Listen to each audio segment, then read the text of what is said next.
Welcome to Church Biz. This is your host, Reverend Patrina White McClure.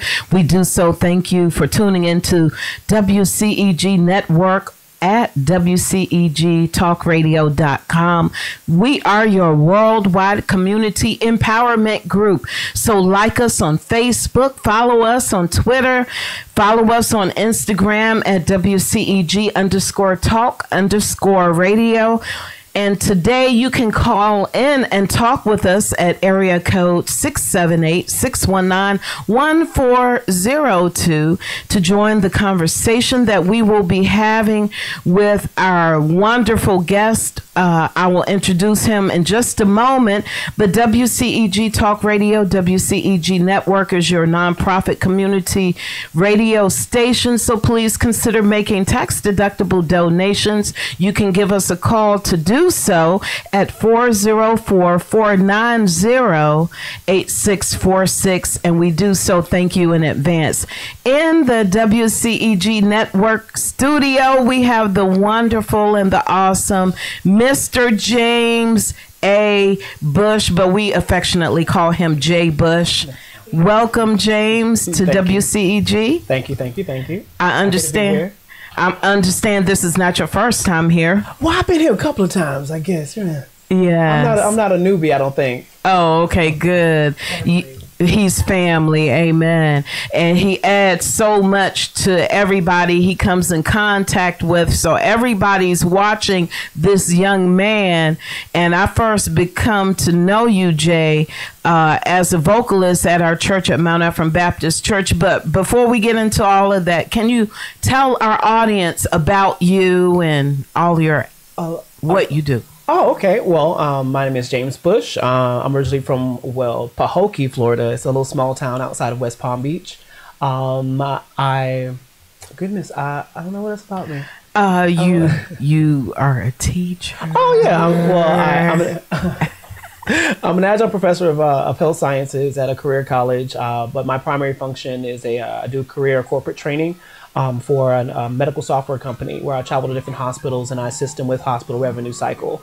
I am the executive director of a nonprofit organization. My family's nonprofit. It's the Lizzie Porter Foundation. And I also sit on the board of directors for the Rise Charter Schools, where we, of course, hope and try to advance our scholars to have promising futures. All right. Well, and then your education track, I want to bring that out too. Okay. I attended the Great Bethune-Cookman University in Daytona Beach, Florida. Shout out to my Wildcats that are out there. I hold a master's degree in healthcare administration, and I'm in my dissertation now for my PhD in healthcare policy administration. All right. As I mentioned, you first caught my eye at the church, and you were always so nice to not just me, but to everybody you come in contact with, and I see you speaking to everybody with this big beautiful smile on your face. And then it was a couple of years before I heard you sing. And I mean, I know your mom has an awesome voice, your uncle, but you sing as well, all these powerful voices, and I'm like, why won't my voice do that? But anyway. Yeah, we're a broke Jackson 5, yeah. We a real broke Jackson 5. Like, we ain't got no Joe Jackson because our daddy wasn't there. But anyway, yeah. Hey, mommy. But yeah, we all sing. My uncle, my mother, and I are some of the vocalists in our family. Yes. Oh, wow. So I can't even imagine what you all do when you get together. You don't want to imagine because it's not Christian-like when we get all together. So let's go ahead and let that go. All right. Well, it's all good. Oh, it sounds like we have a phone call coming in, and okay. Our team is working to get the caller online so that we can speak with them.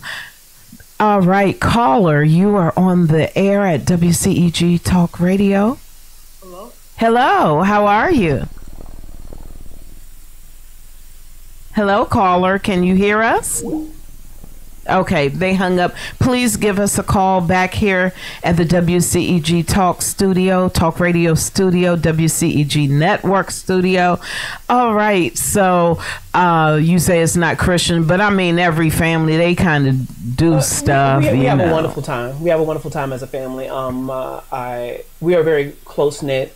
We do all of our holidays together. When we come together, it's just one big happy, extremely dysfunctional but loving family gathering with lots of spirits. Holy spirits, but spirits, lots of spirits. Yes. And I mean, and that's family. That's what makes up every family. So one thing is, a lot of people feel like, you know, what does their family have that mine doesn't? And it's like, but you have stuff that we like admire. Oh, you know, so every family has something positive. So everybody in our audience, you know, your family has greatness within it as well. So focus on that, zero in on that, and build on that. Absolutely. And so, but it's in that family unit that we learn different skill sets and ideas, trains of thoughts, and how we approach the world. So can you take us on that journey as to how you got to where you are? Because you are fairly a young man. I don't know your age or anything. Thank you, Black Don't Crack. All right. Keeping it together. Okay.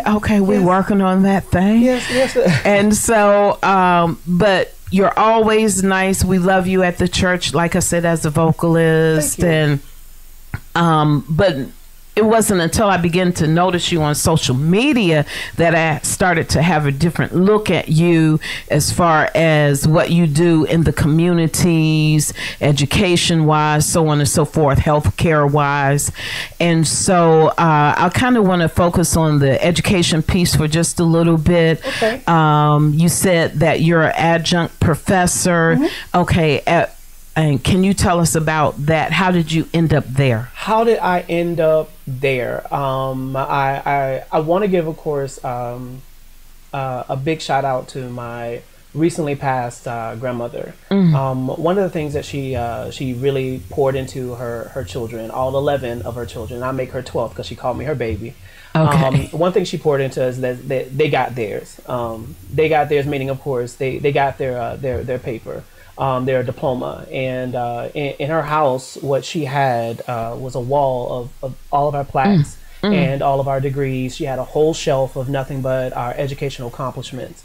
So it didn't matter if you graduated from prison, which some of my relatives have. If it was a GED in underwater welding, it made that wall. And as a child, that's what you got a chance to see. And so if you can imagine with 11 kids, and then all those kids having kids themselves, how there's no space on that wall for any more plaques and any more degrees. And so growing up, that's what I saw constantly. You see nothing but education, and how it's poured into. Even her at an old age went off to get more education. She was always in school to get more knowledge and of course to get air quotes that paper.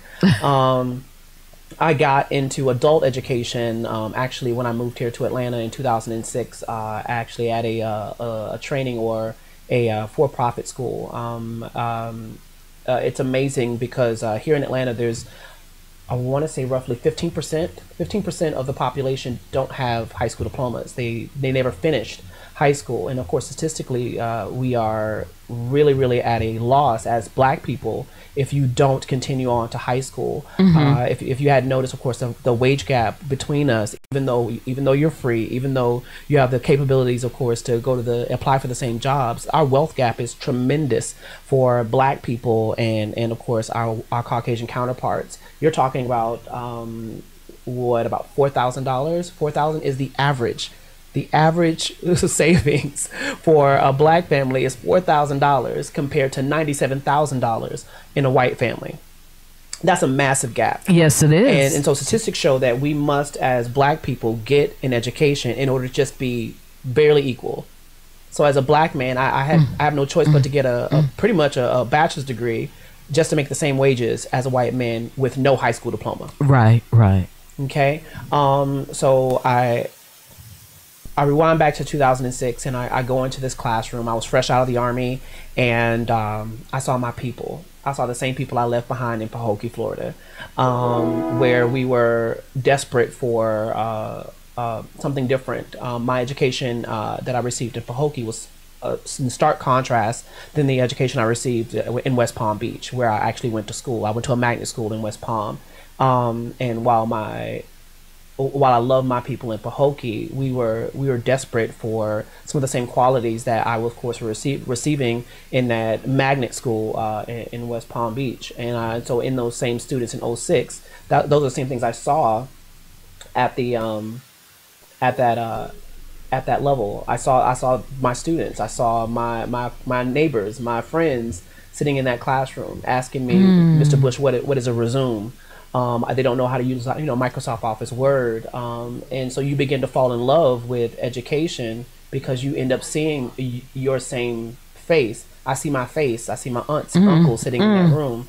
And it becomes a little bit more than just what's in the curriculum. You have to then pour more of yourself into making sure that they are getting what they need so they can break the generational curse and get beyond that $4,000 that statistics say that we have. They want the same things as I want, and just because I've made it and I've made it out of my circumstances and I drive a nice car and I have a home doesn't mean that I shouldn't go back and give back to that same community. So I take that you received that as well from your family, not only having the vision of education ever before you, because the Bible also talks about write the vision, make it plain. Amen. So it was all up on the wall for you, all up on the wall. Not just for you, but your cousins and all of that. My cousins, a big shout out to all of my cousins, because what we decided to do as a family unit was to break those generational curses that befell, of course, the previous generations. And that's, of course, again, another big problem in our community. Instead of going and attempting to go back and reverse those wrongs that have occurred in our family, we hit that brick wall and then we stop. Okay. Well, I didn't pass that class, so I'm going to drop out of school. I got pregnant, so I'm going to drop out of school. I lost that job, so I'm going to stop doing whatever I need to do to get to the next position. And then what ends up happening is you then feed that same venom to your children or to your nieces and nephews who actually look up to you. And if you're the only example that I have and you gave up, then I'm going to give up. I'm going to give up. Because that's all I see. That's all I know. Exactly. That's my frame of reference. Exactly. But see, the benefit, one of the benefits I love about education is exposure. You're exposed to other communities just by going to class to see that people can do life differently. And the way you did it may not necessarily be wrong, but it might be that you can add in some better options to what you've been doing, because it worked for you. Yeah, and I'm not saying it's going to work for everybody. I'm not. Of course, I teach at a career college, so obviously I completely understand that a 4-year institution is not exactly for everyone. And HBCU may not be for everyone. A PWI, a predominantly white institution, may not be for everyone. But again, you can't negate the numbers. So I don't care if you go for underwater basket weaving, welding, hair, nail tech, or whatever it is. You have to then, in order to be equal in our present day society, you have to get an extra bit of knowledge. Yes. In whatever it is. You have to. So yes. And I love how communities are really dedicating the focus on alternative education, such as the tech schools, or like you said, getting a degree in something you like basket weaving. Because sometimes the jobs are there. They just want to see if you cared about yourself enough to invest in you and get a paper, that you mentioned. And unfortunately, again, the numbers show that for our applications to even be pulled, you gotta have more. So Elmo also said you got to work twice as hard to get less. So you just have to. So. Yeah. And I love how you're pouring back into the community, because you see yourself or your family members and your students where you're at that place. I want to break that barrier. I want to break that generational curse. Right. And I want to do more than what I know. And if you take a step back and look at your own family, and if you're doing the same thing that your previous generation did, you're wrong.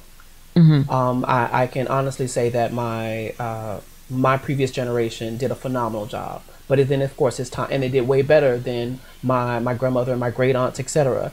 Life wise, but this is no, I'm not downing that generation. I'm saying that my aunts and uncles, and my mother included, took that torch and then they ran, and then they of course passed that torch along to my generation, and then we continue to run. And my goal now is to make my footsteps so large that it's hard for the generation after me to fill, and I want them to of course fill it, and of course exceed what we've done as cousins and nieces and nephews of that previous generation.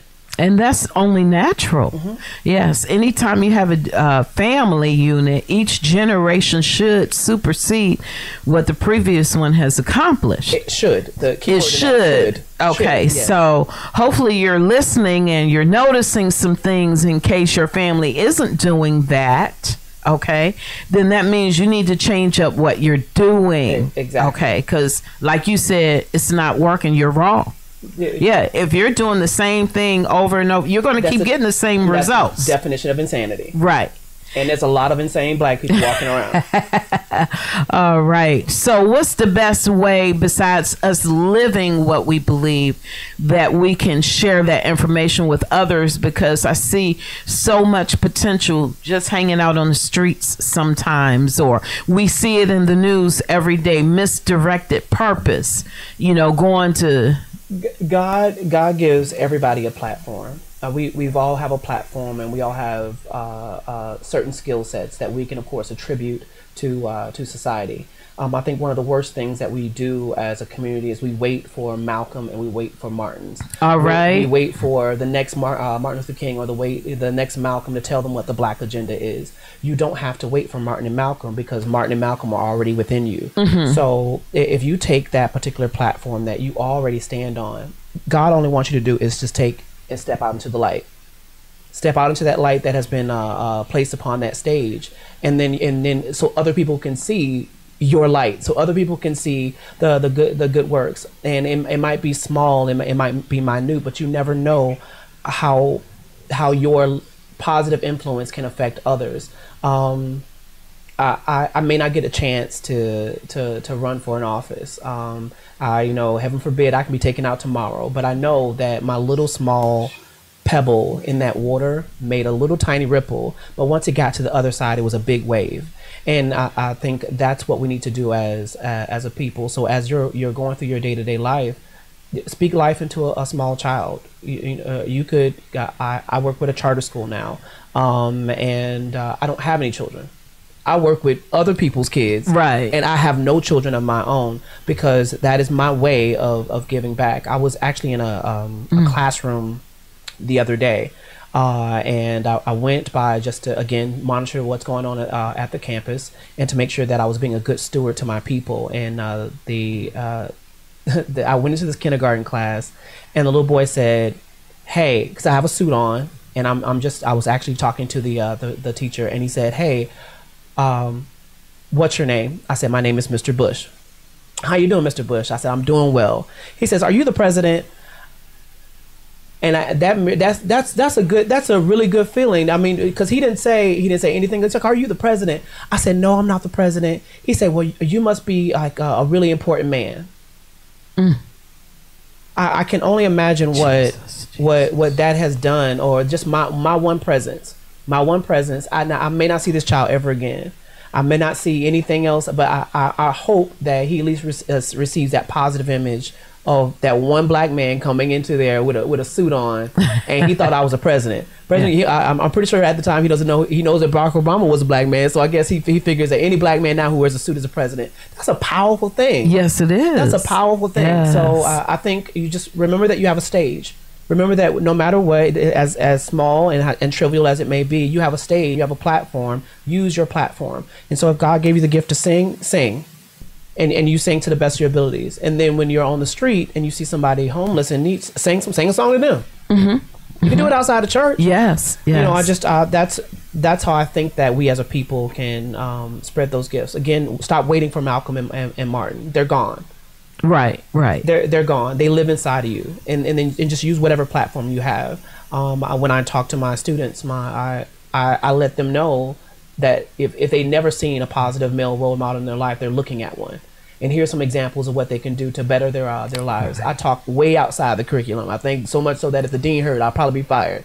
But we talk about financial savviness and saving our money. I told them not to waste their income tax money on trivial things like weave and hair extensions and stuff like that. You could do so much more. And even in my present day job, when I'm traveling to these different facilities, I recognize that I don't just represent myself. I don't represent Gwendolyn Bush or Alma Kimes or Sandra Porter or Barbara Porter or Michael Henderson or any of my other uncles, Willie, Jerome, Lark. I don't just represent them. I don't just represent my cousins or my little brother. I don't represent just my family.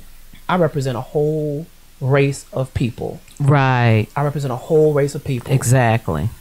And so if anything, so when I travel, I make sure I carry myself so that they can see not only the goodness in me, but the goodness of my people. That is so amazing that you said that, because you caused me to remember last night I was at an event at a restaurant. And there were like 20 of us there. Well, only 5 of us, we were like, okay, how much is the bill? Let's go on and pay for it. The other 15 tried to do that. This isn't my bill. This is too much. Or they begin to argue over the bill. Right. And so somebody at the table made a comment, which was, you all are why the rest of us look bad.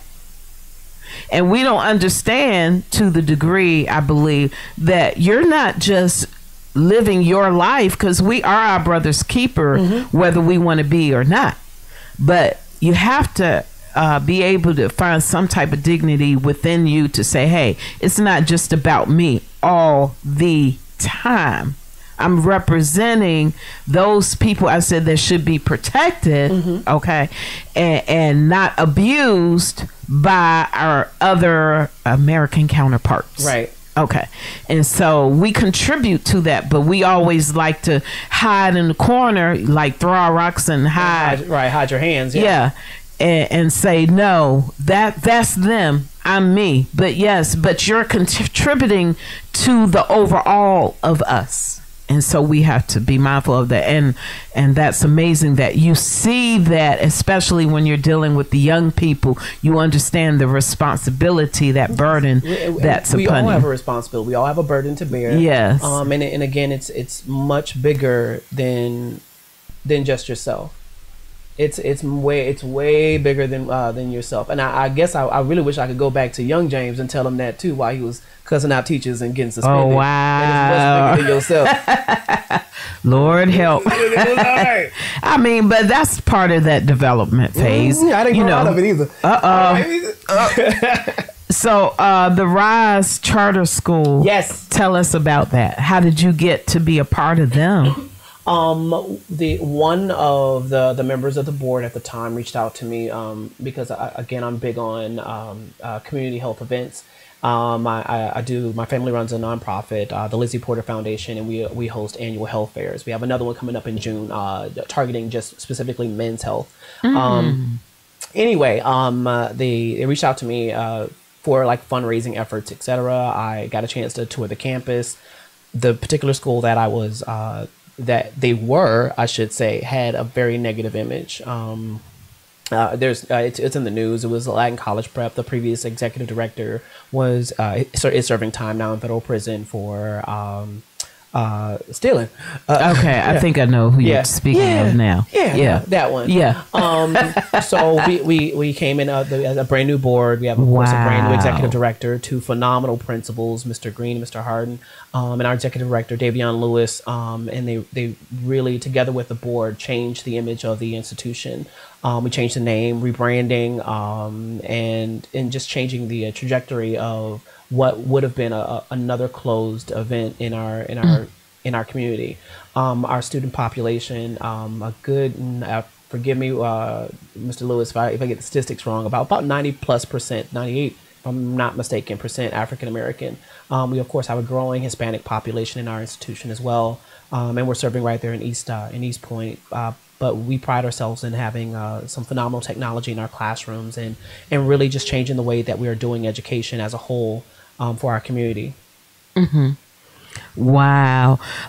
So somebody saw you, they knew the type of work you did and just recommended yeah. And that's how you became a part of that. Yep. Okay. Amazing. So if we just do what we're called to do right where we are, God will send somebody in your path and you'll never even know it. It'll just happen. So a lot of times we're out trying to make stuff happen. No. I sit back. There's no need for me to yell or boast about any accomplishments. I want you to see God through me. Amen.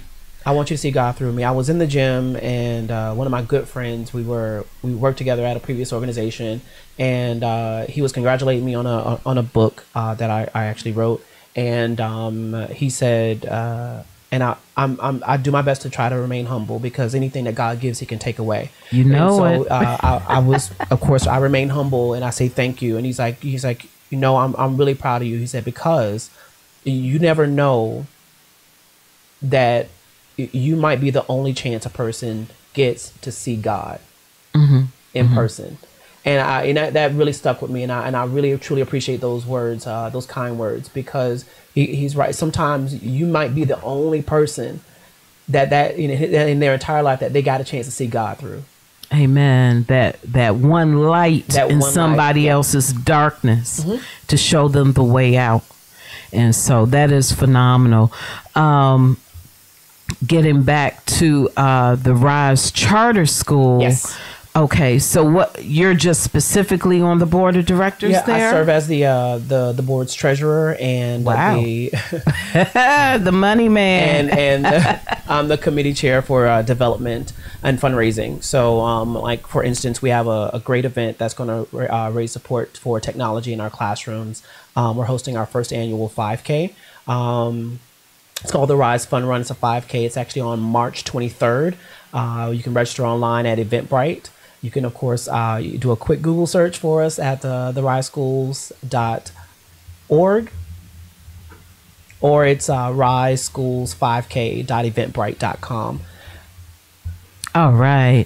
So if anybody's looking to donate to many organizations besides WCEG Network, they can go ahead and do so at the Rise Schools Rise 5K Fun Run, March 23rd at 8 a.m. registration in East Point, Georgia. I like this little postcard.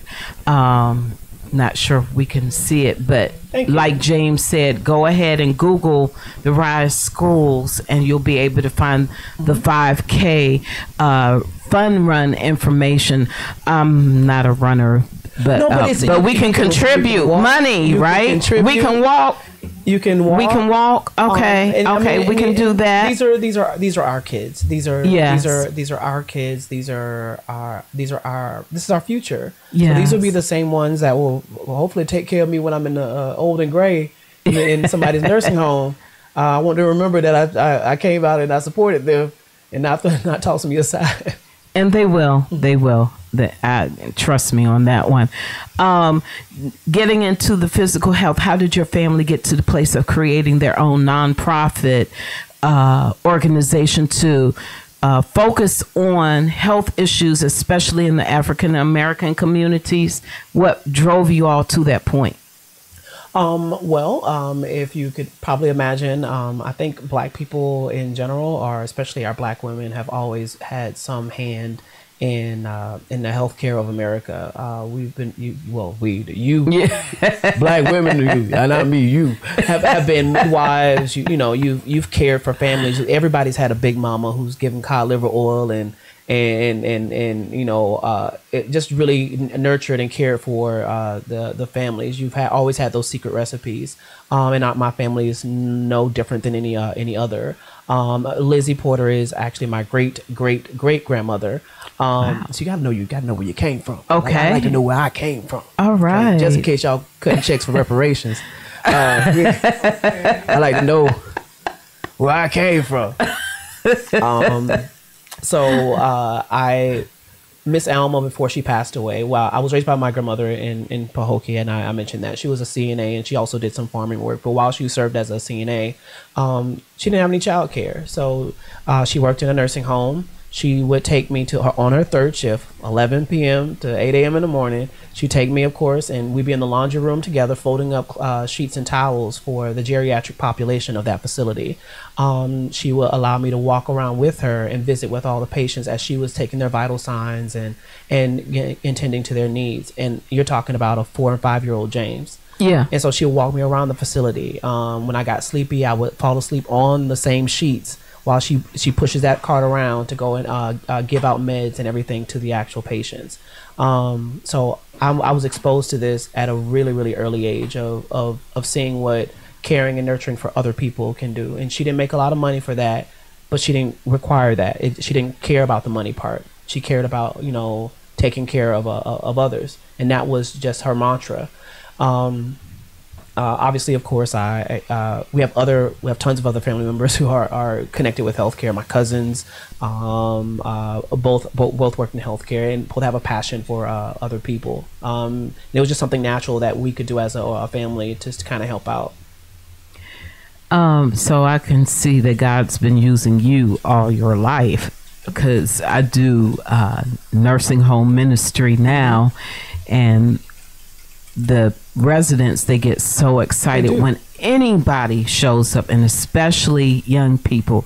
And my kids are all grown now, but they still ask about my children to this day, the ones that are still here.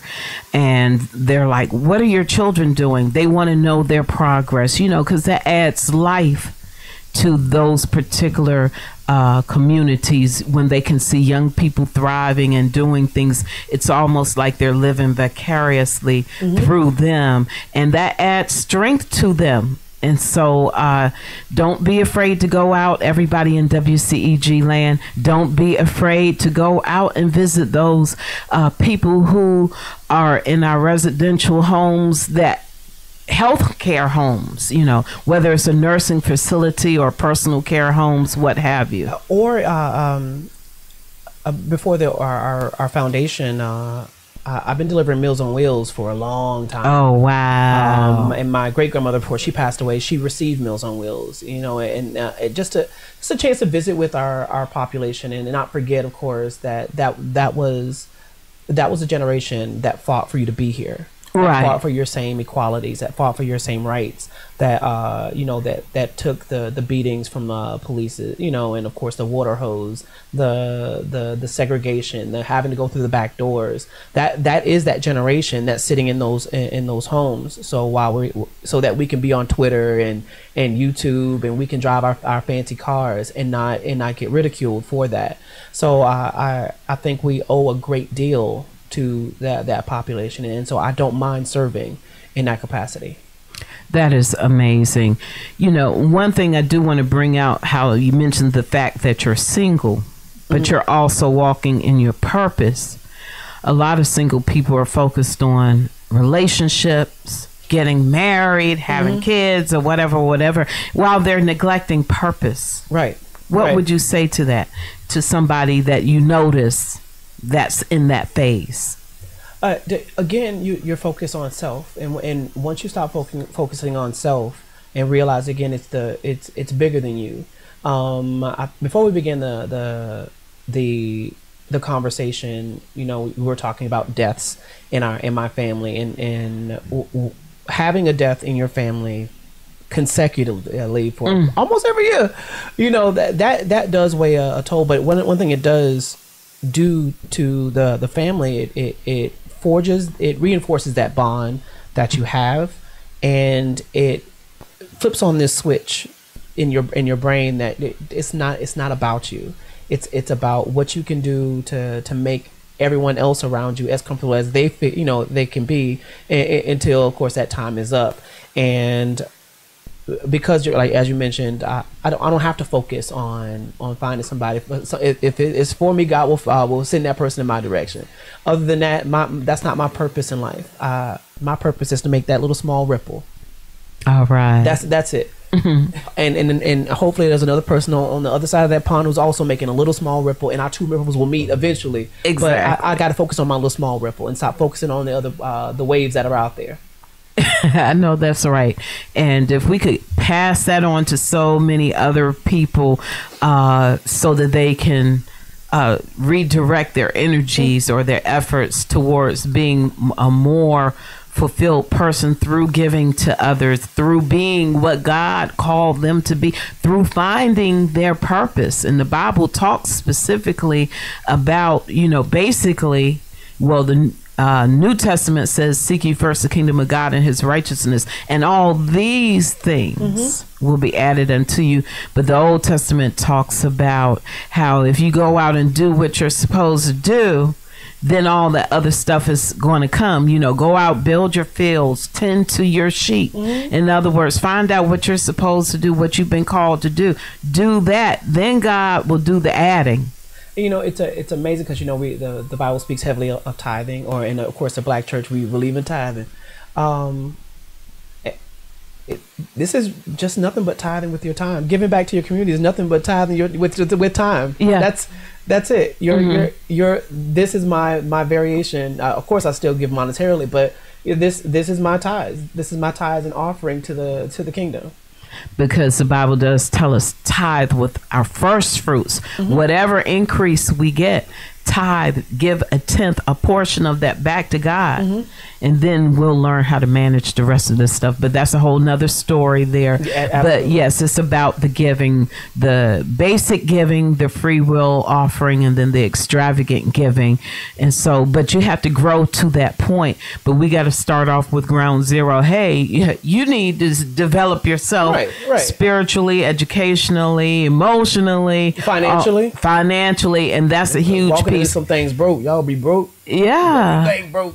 And that's another one of our generational curses. We teach our kids how to be broke in their thinking and how they manage money, or the lack of management teaches our kids how to stay broke. And we don't realize we're passing that to them because they're watching us, like you mentioned earlier. Yes, that we're watching. Your children watch. Your children watch.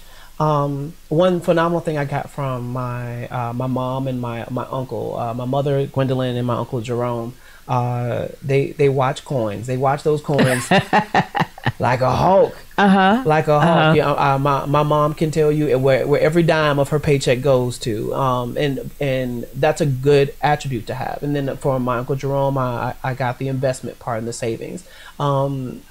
Sometimes you're not going to get it from just that one parent. That's why it's important for at least Black people to remember the village. Remember the village. I like that. Remember the village. Remember the village, because while my childhood may have been absent of a father, I wasn't absent of a father. Amen. While it may have been absent of a father, I wasn't absent. Right. Because he sent some replacements. He sent several phenomenal replacements in there to make sure that I was financially equipped. And Jerome was one of those extremely financially savvy gentlemen, my uncle, in my life, to let me know that it's important to save and it's important to pay back what you owe. And it's not a bad thing to ask for more, to ask what you're worth. I love that.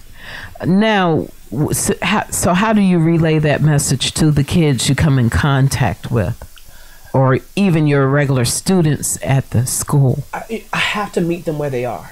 Okay. You meet them where they are. Another fallacy or issue that we have is sometimes. So now I've become Dr. Bush, and I have a wonderful job, and I make six figures, and I drive a great foreign car, and I forgot that I used to eat sugar sandwiches. Okay, I forgot that we used to get the food stamp book, with the colored food stamps, and I was like, bring me back my change.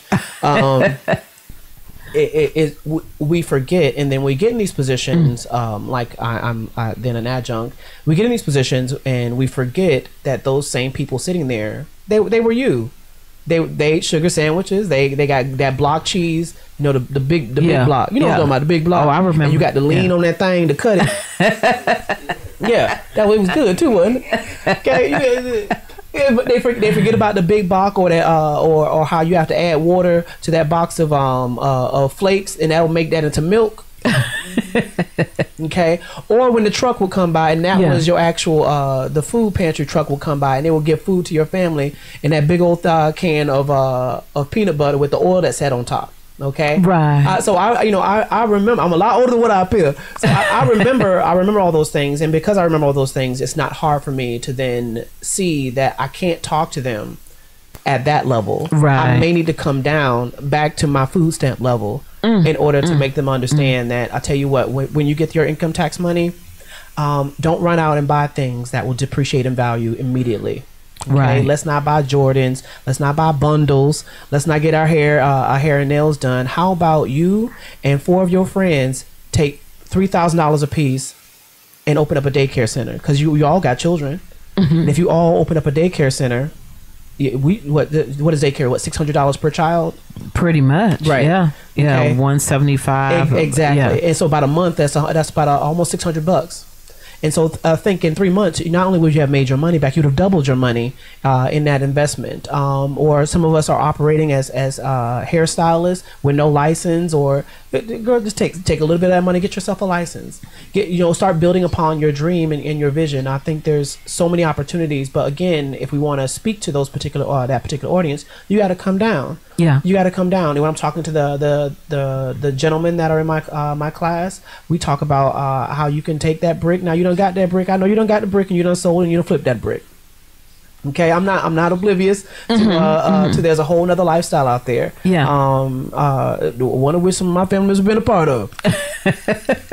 But you can still take that money that was once dirty and make it clean. Right. And build yourself an empire on a clean foundation that came from a dirty place. They did it in the Bible. Yeah. He took things that were dirty and made it clean. He took individuals that had really horrible past, and that doesn't mean that we can't do that in our own community. Right. The house that I own now, that was passed down to me from my grandmother, was bought on drug money. It's a clean house now, but praise the Lord. But drugs got me that house. But see, and that's was that too real for you? Oh, I'm sorry. So, well, see, one of the things I don't sugarcoat anything. Those things are reality. Those things are reality in our community. Right. And I can say that now. He's gone. He's passed away. The law can't get him now. Yeah. And one of the things I try to tell young people when I'm talking to them, they want to be hip hop artists and all of that. And then they like all these, brand name folks. I'm like, but track their journey. They might have started off wrong, but they're not wrong now. No, exactly. They learn that you don't have to keep doing. You might have had to do what it took to get you to where you were going, but there should come a time. Jay-Z is a prime example of that. He's a millionaire or a multi-millionaire. Multi-millionaire. He's a multi-millionaire. Double digits. And he also sold drugs. Yeah. But he didn't stay there. Right. He didn't stay there. And so it's sometimes you have to meet people where they are. Yeah. Someone met my uncle where he was to let him know that, hey, while you're doing wrong, you need to invest some of that money, that wrong money, or give it to somebody who's going to do right by it. And that's what he did. Right.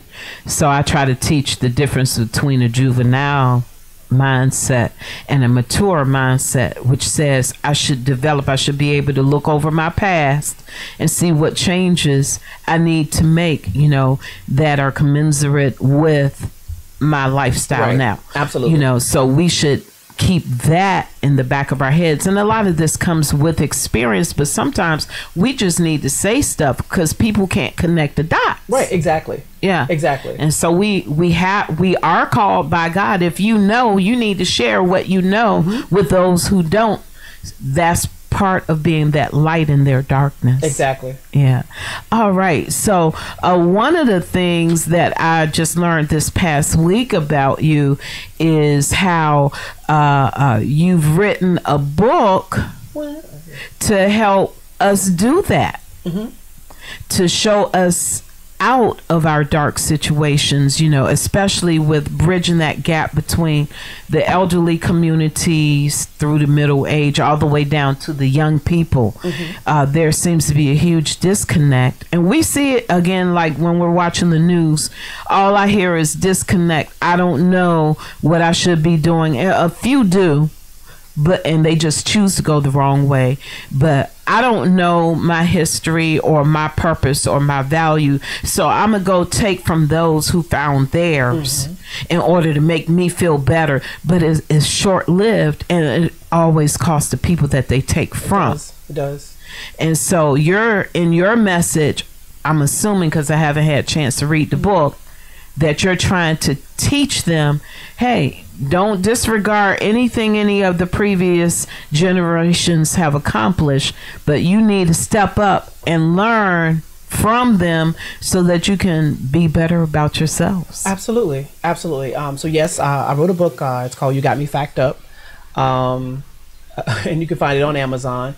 But inside the book, let me backtrack. I wanted to compile some of my Facebook rants, if you will. Okay. My Facebook rants on the Black experience and how everything connects to our past and some of the atrocities of chattel slavery. There's a phenomenal author out there and scholar. I know it's Dr. Lisa. Her last name slips my mind, but she did a research, and if you're out there, you can look up her book. It's called Post-Traumatic Slavery Disorder, where it speaks upon how all of those things, or some of the things that we do today as a Black people, are direct descendants or parts of the trauma that we have passed on from generation to generation. So if you think about how we chastise our children, if that a white child is able to go and freely roam about the store, they can knock stuff down, they can pick up items and everything, and that child's not reprimanded for being a child. But your child can't leave your side. They can't take 2 steps away from you, and if they do, of course, you look at them sternly, and if they step too far out of line, you whoop them. Yeah. Okay. All right. What happens to slaves when they step out of line? They get the beat down. Right. Yeah. Okay. Our immediate response as Black people, especially even raising our, what does that teach our kids? Because we just had a conversation a few moments ago about how impressionable and how our children are looking at us, and we are absorbing all of this. Now I'm not opposed to some, a little whooping there now and then, but what is that teaching if I'm out in public and I'm able to see that this child is able to be inquisitive? They're able to ask what that is and what this is and what that is. But as a Black child, I'm not able to ask a question. I'm not able to move. I'm basically being taught that this world isn't safe for me. That I can't ask any questions. And in turn, you are reinforcing them to be ignorant. Right.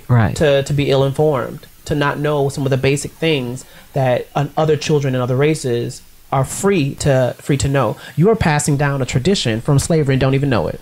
Exactly. Okay? So that's really what her book talks about. It's about if we're able to take some of those horrible atrocities of slavery and all those abuses, and then how that then regurgitates itself, family member after family member, generation after generation, and that's just what that book is about. And so some of my posts are reminiscent to some of her studies as well, about how there's simple things in our society that we do as Black people, like when we come together or coagulate at work. If 3 or more of us in one spot, we got to disperse. Yeah. Okay. Do you know why? Well, because in our past, during post-slavery, or during slavery and post-slavery, it was illegal for us to come together and be together in more than three of us at one point, because they figured we were plotting something. There are laws in the books, well, of course, old laws in the books, that we could not come together and commune in one unless it was church. Right. And in fact, a lot of police departments still use that practice. If there are 3 or more Black people together, they zero in on them, because they assume that something is going wrong. So like my sons and their friends, they say if ever they're together, unless they're in a car, if they're walking, they got to space it out. They do. Yeah, you have to space it out. We do it automatically at work. We do it automatically at work. Why? Because it's indigenized on the inside of us that it's too many of us together, so they're going to come start looking. So we better hurry and scurry. We better scurry back to where we're supposed to be. Or I need to. We now to break it up. But otherwise, when you see, of course, 4 or 5 white people and coworkers together, no one thinks anything different. They're not being lazy. They're not. So we fight uphill battles in corporate America all the time. It just talks about a lot of things. It just draws a connection. Why black people wear bonnets? Well, you were forced to wear bonnets back in slavery. You were forced to. There's a whole series or documentary out there now on the women of Louisiana and how they because they were mixing, of course, with the French blood, and some of them, of course, were them, light, more fair skin. And at one point, it was hard for them to even distinguish whether or not they were black women or white women. So they made a law on the books that the black women or the descendants of these old, these white men would then have to wear bonnets on their heads. Wow, interesting. As you begin to talk, I started thinking about that term personal responsibility. We want to bounce back to that a little bit. When a lot of times when we do get together, like in the workplace, work is not going on. And so we still have a play is the point I want to say. We have to make sure that we're doing what we've been hired to do if we're getting together in the workplace, because a lot of times we do. I'm not going to accept that. Okay. I'm not going to accept that one, because you are holding yourself to a different standard than you would hold your white counterparts.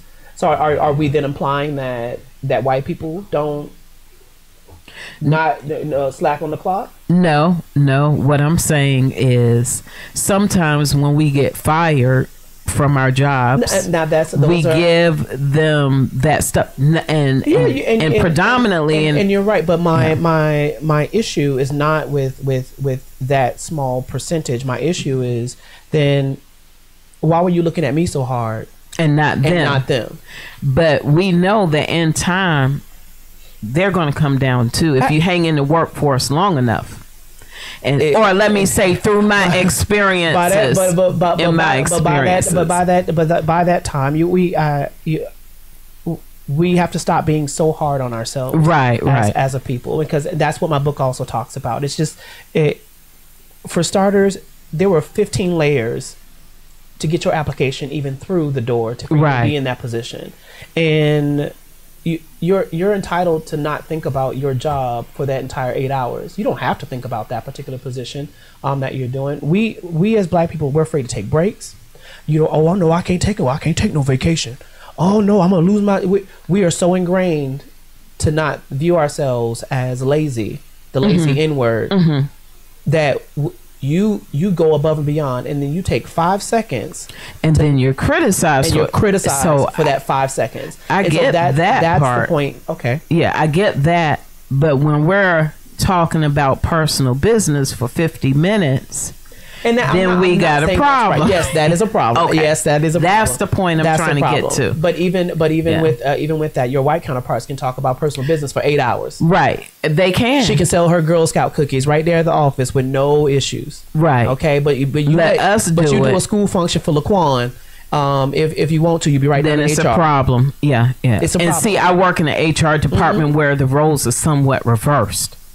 And so the people, they have documentation. It doesn't matter what race they are, and they're documenting everything.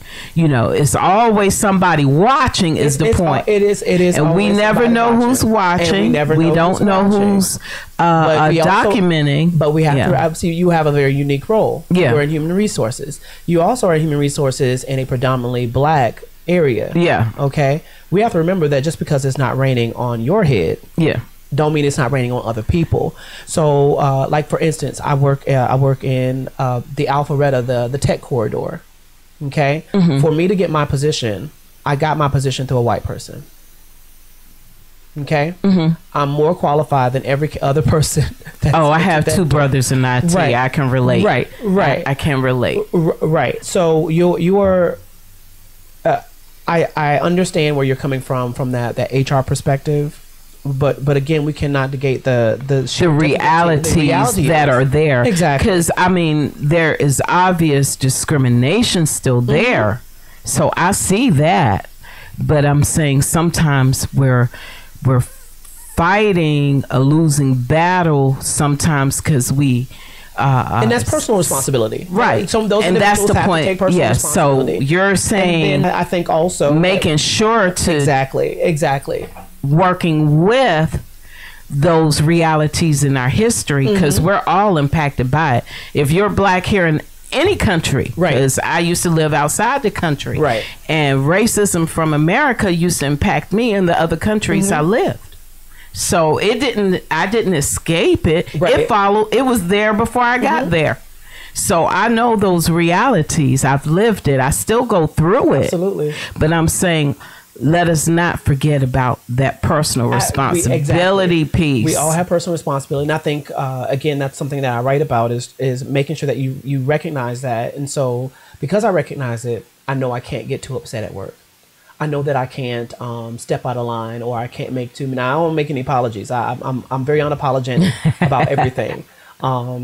I've had some interesting encounters traveling the United States, being the role that I carry, where I was asked to go in through the side door. Wow. Or they didn't even know who I was. They thought I was delivering boxes and something like that. It was or having people flat out tell me, well, it's because you're black. That's why they treat it. This is coming directly from a client's mouth, and this is happening in the 2000s. And we have to realize that while things have, or we have made great strides, I should say, since the civil rights movement, it's still moving. The movement is still moving. It's not finished. Yeah, it's not finished. Like you said, Dr. King and Malcolm X, they aren't here, but it doesn't mean that we're relieved of the responsibility to pick up the torch and keep it moving. Absolutely. And we're always, like you said, waiting for that one singular voice.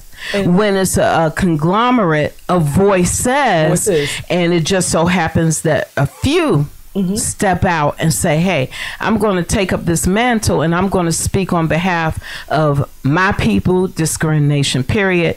You know, that's how the other generations and races pick up the discrimination tab, because they looked at what Dr. King was doing. Absolutely. And so they're like, wait a minute. Well, that applies to us.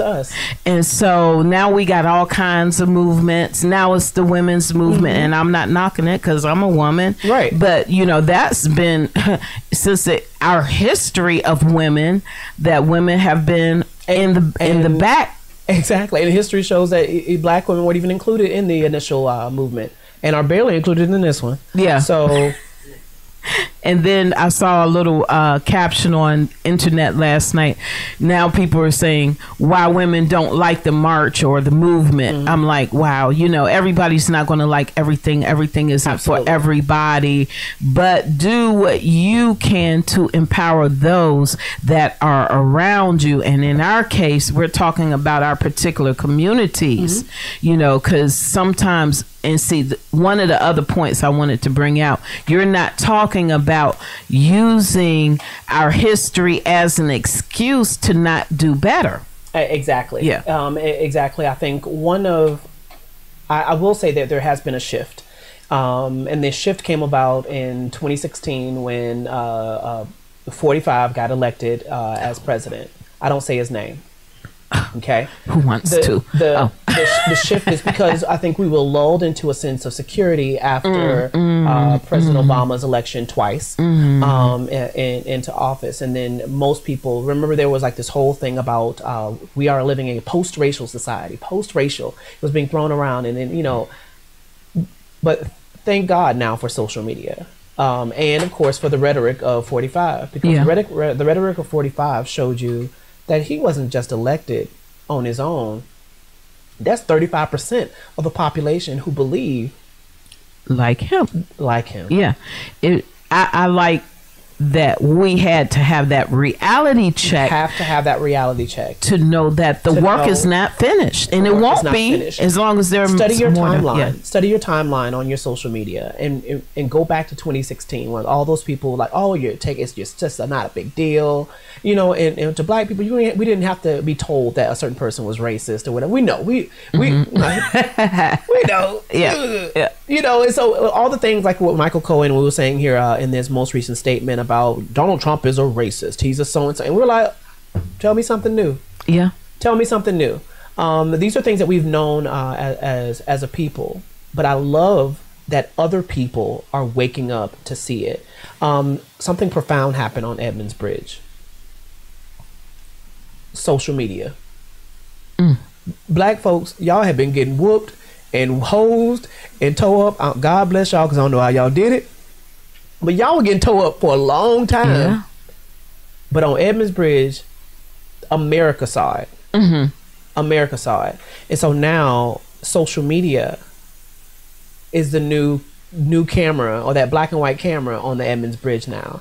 And now the world is getting a chance to see the same things that we've been saying the whole time while Clinton and Bush and all the other ones were in office, and of course President Obama. We've been saying it the whole time. That stuff is still there. That you're still being profiled. You're still doing this. Our wage gap is still growing, but it's now that social media is now more popular. It's now that camera. It's now that camera on Edmonds Bridge, and so you can see now the Trayvon Martins. You can see the actual live footage of these people being murdered, and there's no justice that's happening for those individuals. You could see, of course, with a finger swipe, you could see, of course, our financial gap. So the wages. One politicians can call you the N-word or wear blackface, and now everyone knows it immediately. Yeah. Versus after hearing it, via hearsay and hide behind y'all need to stop. Y'all need to stop worrying about, talk about racism. Stop talking about racism. Stop talking about slavery. That was so long ago. It's not that long ago. People are still being hung to death in our countries. Exactly. People are still being dragged. Southern trees bear strange fruit. I like how you put that. And people, just because you don't see it doesn't mean that it doesn't exist or it's not occurring. Exactly. And see, that's the problem we have as individuals. We like to look within our immediate circles. What do we see? And then we judge the rest of the world or existence off of what we know. Based on what we see. My wonderful sister and fellow coworker, she's a Caucasian woman. I love her to death. And she took a course. And now this young lady has been an educator, and she, of course, has taught classes with all African Americans in it. And in that particular psychology course, he charged them with some scenarios, and it happened to be on race relations. And she then found out that she suffers from cognitive dissonance. And it was something that she really struggled with. Wow. And she battled with as a white woman. And she pinged me, and we had a great conversation. And she's like, well, James, I don't hate black people. I don't do any of the stuff that they're talking about. I don't see any privilege that you're talking about. I'm just as poor as you are, etc. And I'm like, yes, you are, but you're a white woman in America. I wish I could be a good old white woman. Good old white. You give me a good old we white wouldn't woman. Have some of these troubles. Baby! Yeah. I walk out the house. I'm a white woman. But I had explained to her, some of the difficulties that her counterparts suffer versus her. I'm like, you may not think about, you getting a rejection email or you getting a job versus someone else. You just felt that you were more qualified. But did you ever take into consideration that Keisha didn't get the job, even though Keisha was more qualified because Keisha has natural hair? Yeah.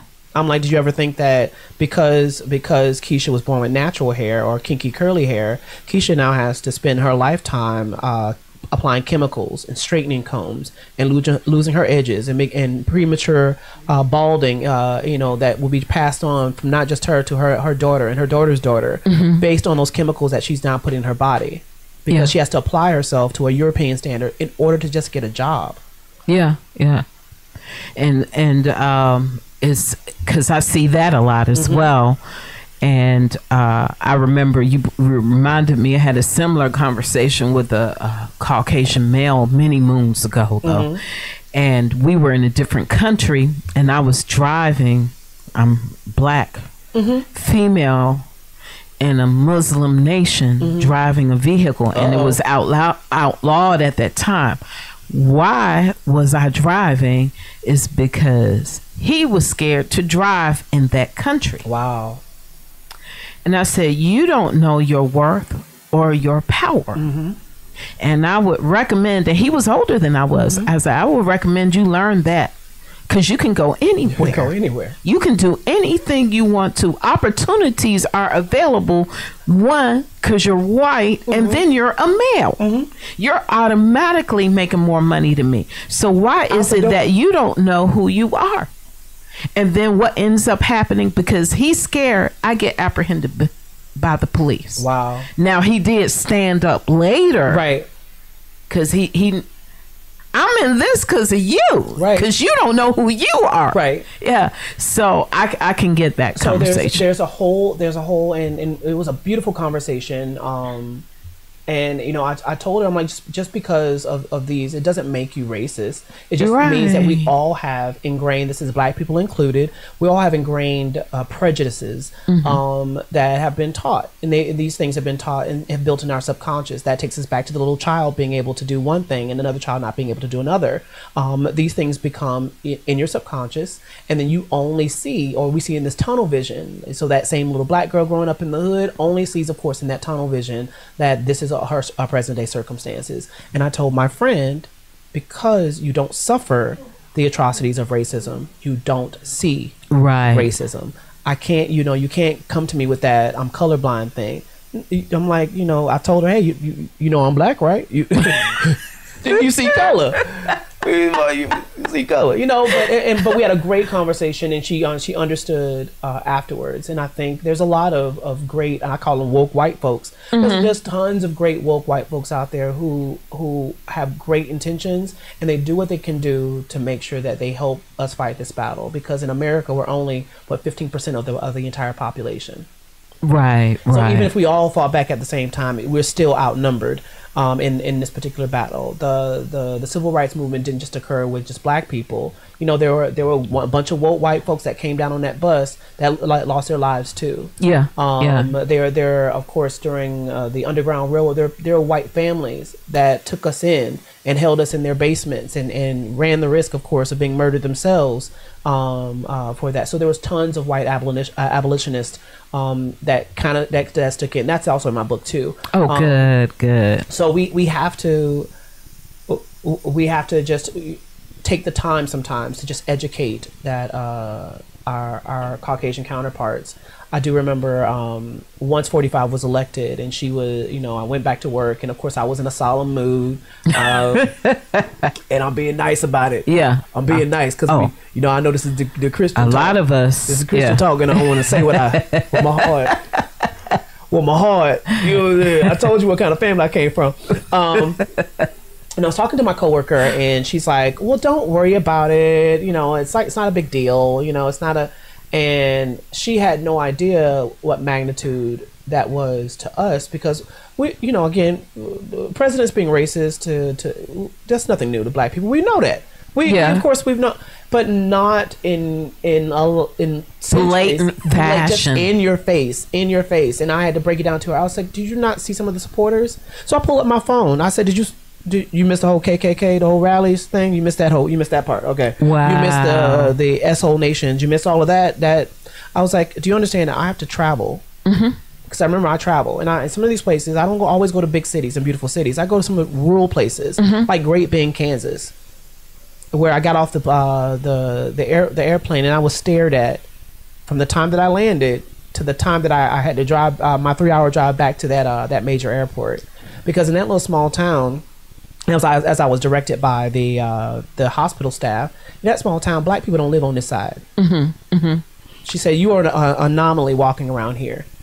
Not only are you a black man, but you're a black man in a suit." I was stared at every single location. By day 2 of my visit, I just stayed in the hotel because I got tired of being not served at restaurants or people throwing my money on the counter. And this was in 2015. Oh, I believe it. I believe it. Because even when he was elected, my oldest daughter, is a student at Valdosta State. She'll be graduating in May. And she would continuously call to explain the different things, the racial tension and the events that occurred because of his election that was being dedicated to the African Americans down there. Right. And so they were living in fear literally for months before they could kind of relax. You go to these small towns, and of course not even small towns, we're right here in Georgia, and I explain to my friends who don't live in Georgia, because every election they're like, doggone it, how come Georgia can't get it right? I've been to Atlanta, and I'm like, Atlanta is a small population. Georgia's a very big state. Yeah. And outside of that 285, it gets real red out there. Exactly. It gets real red outside of 285. Tons, and I had explained to her, I was like, hey, you don't see the Confederate flag the same way that we see the Confederate flag. You see the Confederate flag and you say pride. I see the Confederate flag and I say lynching. Exactly. I say don't let the sun go down is what I see. Let me get out of here real quick. Because clearly you don't like my kind, or no, James, you're a safe black. Wow. And just a few weeks ago, my same daughter just had an encounter with the police. Wow. Because she looked like another black person who stole a package off of somebody's yard. Y'all all and 8 police officers pull her over with her gun. Now her friend is in the car with her to try to coach her with the emotionalism piece of it, because you can't lose your emotions. But all of them have their guns on their hands for a package. She offered them to search her car for this package. I don't have it, but you have. Now, the other girl had a bonnet on, but my daughter didn't. And they're like, well, you could have thrown it out the window, so. Oh, and get shot? Huh? And get shot. Yeah. Because had she thrown it out the window, had she reached for that package, she'd have been shot. Yeah.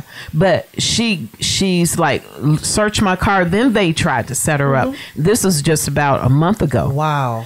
And they tried to set her up because the police officer took her driver's license, sticks it in his pocket, and then told her she could go. And he starts walking away. She said, I can't drive anywhere. You still have my driver's license. He pulls it out. I said, he was setting you up. I said, because he knew exactly where your license was. All he wanted to do, because you were speaking up at the site. And then they brought the person that accused the person of stealing the package.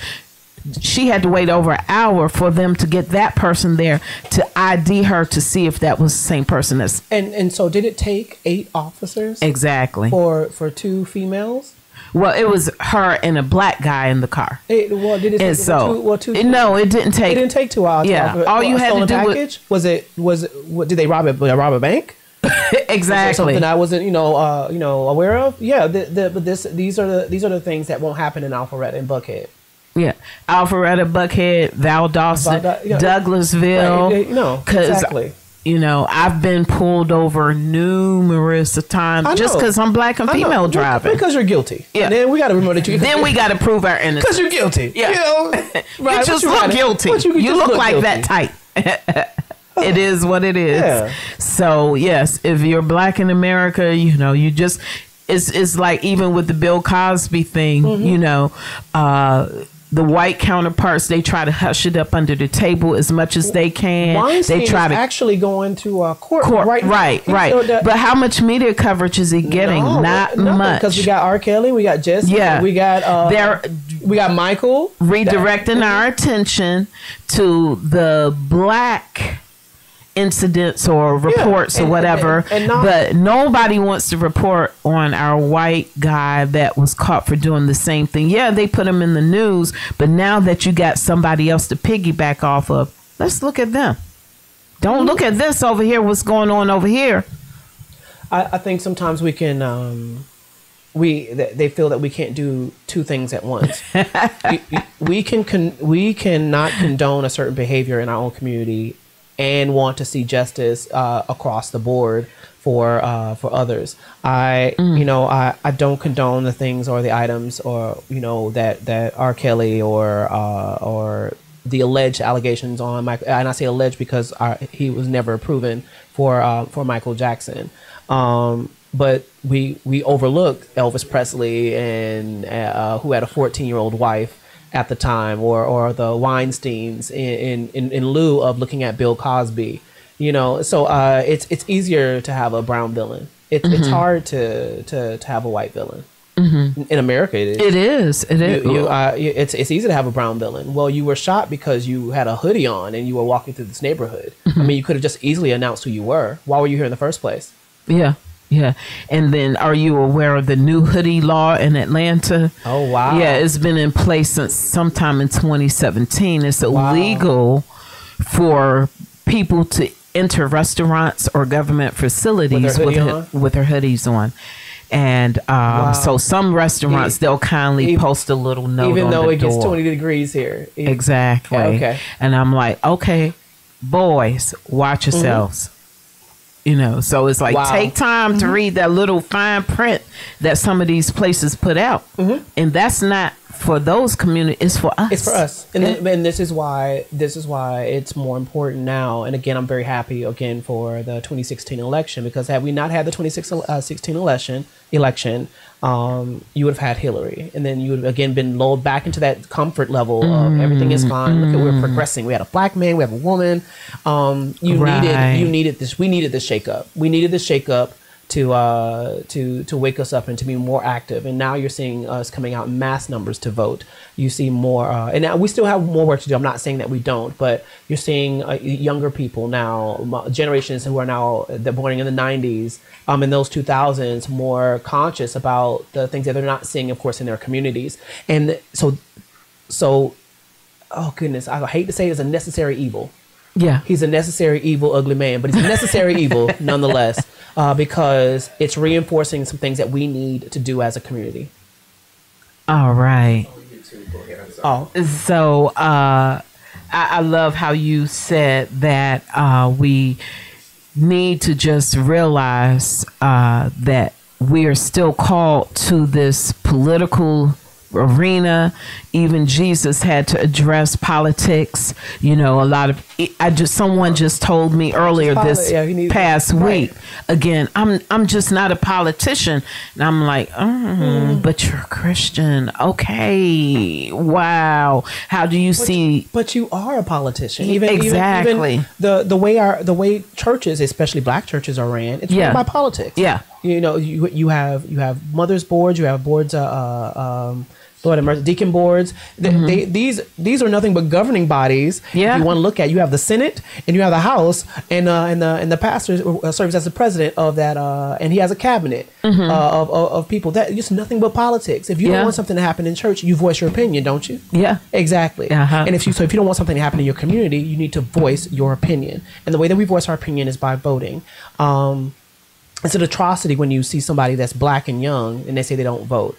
I'd rather you vote 4 million times in the local election than the national. But I want you I want you to vote, because that vote controls who that sheriff is. That vote controls who that judge is. How can the mayor, your city council, your registration to vote is tied to you being a jury member. You can't be judged by a jury of your peers if you're not even registered to vote in the first place. So that means when you get those jury duty calls, how can I get my peers out here if my peers won't even register to vote? Preach. So then they have to then go to Buckhead or all these other locations where it's a stark contrast in the color of our skins, and bring people who are technically not my peers at all. My peers eat chitlins and put hot sauce on stuff. Okay, my peers don't eat kale. So that comes from just the simple registration to vote. And so if I in my generation takes the opportunity to actually register the vote, then now if I do get in trouble, the likelihood of that officer harming me or doing things outside of the norm, because he's doing whatever's coming from their head, which of course that is an elected position for the police department. I know that the laws, of course, are stipulated by that judge, who again also is an elected position. And I know even if I do get past those two layers of that cake, that third layer of the cake, of course, knows that I'll be judged by my peers. I know, of course, now my peers who are registered to vote will be, of course, the jury, and they understand that no, he wasn't being violent. Black people just talk loud. Yeah. Yeah. He wasn't being abrasive. We just talk loud. And then of course now of course I feel like I have a more of a fair shake in this process. But you can't do it if you're not even trying to sit at the table. Right.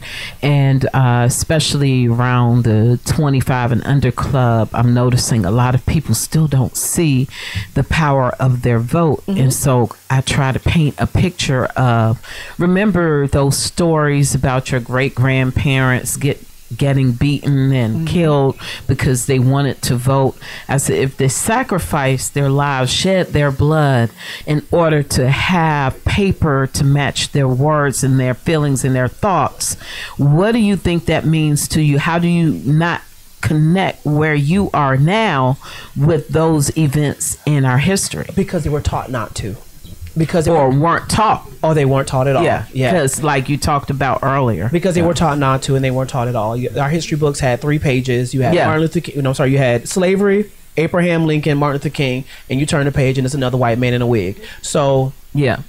There's only 3 pages. There's only 3 pages in history books, and you're not being taught. They're not being taught that. And of course, you have a generation of people after segregation. Once we desegregated those schools, that you don't have at the time you didn't have black teachers then pour in that knowledge to them. So I only got those 3 pages, and that's it. And fortunate enough, I went to an HBCU, so we were it's ingrained in us to love and know our history. But everyone is not fortunate like that, right? And that's why we have to take that extra step and pour into our kids and pour into that next generation so they are fully aware.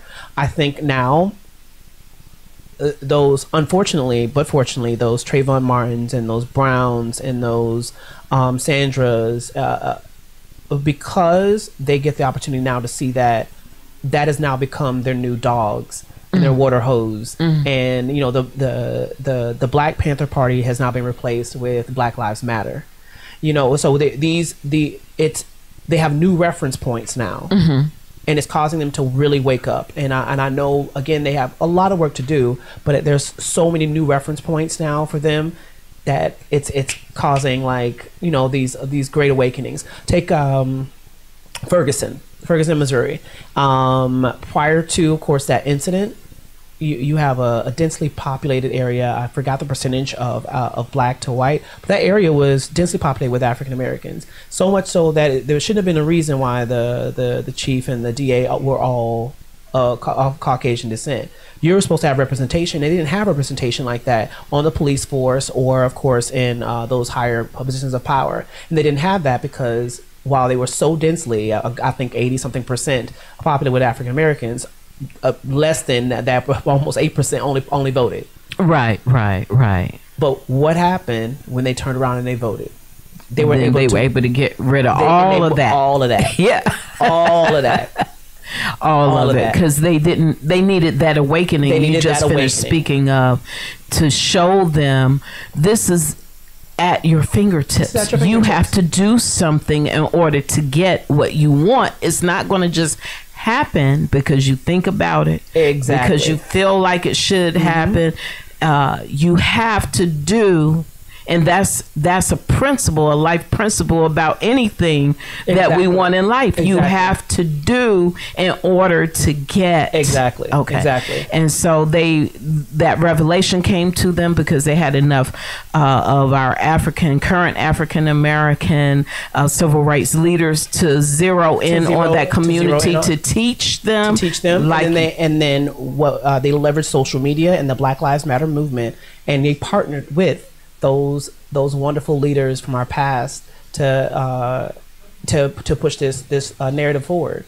And that's what has to happen with all of us. They stopped waiting for Malcolms and Martins, and they got up and they did something to improve the situation, the plight of their community. And I think that is what's happening in our society now. You get more people like that light switch that, it's coming on. Yeah. It's popping in, of course, in their brains that in order to impact change, I have to do something, even if it's small. And that's what I meant by everyone has a platform. Small, your platform may not ever be as large as Beyonce's. Right. but even yourself, you have a platform. And I don't care if only 10 people listen to this podcast. 4 of those 10 people will then pass that information on to someone else who passes it on to someone else. I told you before, I taught adjunct work, and you never know the impact that you're making, even though it's a small ripple.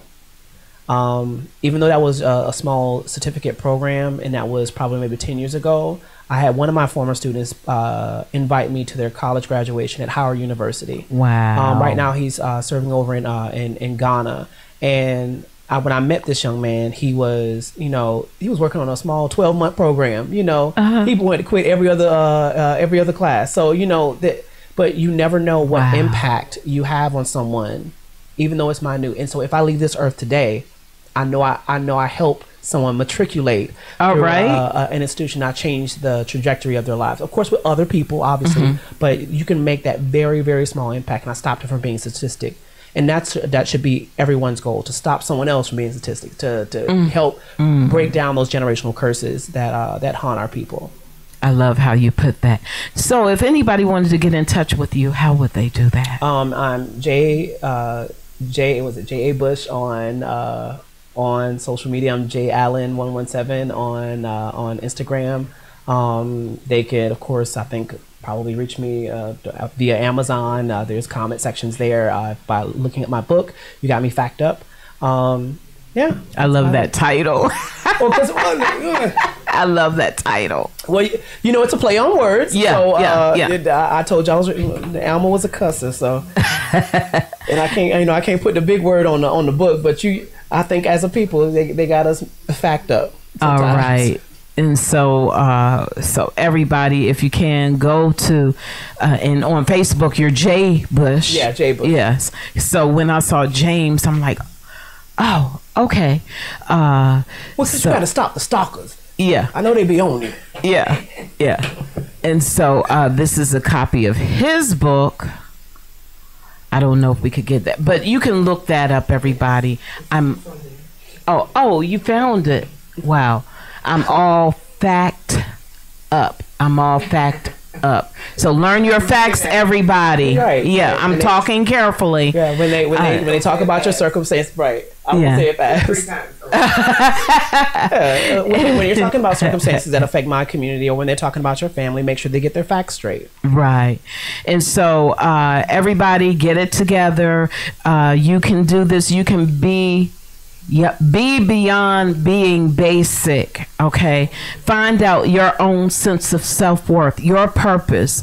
Find out what God called you to do. That means you have to be in an aggressive search for your purpose. It's not just going to pop in your head, but you can do a review of your life. Notice the things that you like to do, what kind of traits you have, and that can help you piece together what it is that God is saying to you, because it's not going to always be thunderous bolts of lightning coming from the sky. When God talks to you, the earthquake might not happen in your life, but it could be that you're already on your journey and you just need to really look at what it is that you've been doing in order to discover your purpose, and then get on that journey and be that, what you say, that little ripple that eventually becomes a wave, a massive wave. So you can do whatever it is that God has called you to do, so that you can be beyond being basic. Amen. Because there's a whole lot of us just being basic because we just don't know that we're being basic, and we should want more. We all want more, but we don't understand that it's within our own scope of responsibilities that we have to become more through our own efforts. Absolutely. So I want to thank you, Jay, for being here on WCEG Talk Radio's Church Viz show. Thank you for your time, for enlightening us, and then showing that all generations are connected with one another, whether we believe it or not. But you can do something right where you are. Whatever life you're living, that's your platform that God wants to speak to the generations. He wants to use you right where you are in order to draw them, number one, closer to him, but us into wonderful and healthy relationships with one another. Take care of your bodies. Take care of your minds, your spirit. You got something to do. Don't waste your life being purposeless. Okay. Do whatever it is that God has called you to do. I want to thank you so much for tuning in here to WCEG Talk Radio.